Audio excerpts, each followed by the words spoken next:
Oil அதிகமாக top up பண்ணியிருக்கோம் போல இருக்குது. ஸோ அதனால் பார்த்தீங்கன்னா ட்ராவல் டிஸ்டன்ஸ் பார்த்தீங்கன்னா ரொம்ப கம்மியாக தான் இருக்குது. தூக்கி போடுது.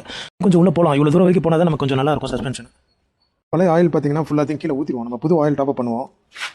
எப்பவுமே வந்து ரிமூவ் பண்ணும்போது பார்த்தீங்கன்னா இந்த மாதிரி ஆயில் சீல் மாற்றுறீங்களோ இல்லை சஸ்பென்ஷனில் ஏதாவது ப்ராப்ளம் இருக்குது ஆயில் செக் பண்ணணும்னு நினச்சி எதுக்காவது கழட்டினீங்கன்னா ஆயிலை மாற்றிடுங்க.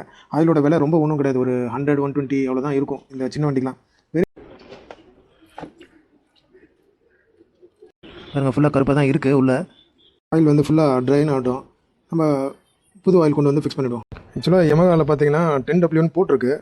பட் இது ஹோண்டாவோடதுன்னு சொல்லி கொடுத்தாங்க.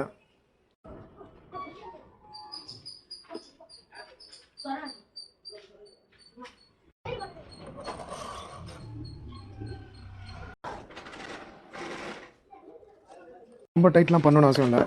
நான் திரும்ப வராது. ஸோ அதனால் ஓரளவுக்கு அவ்வளோதான்.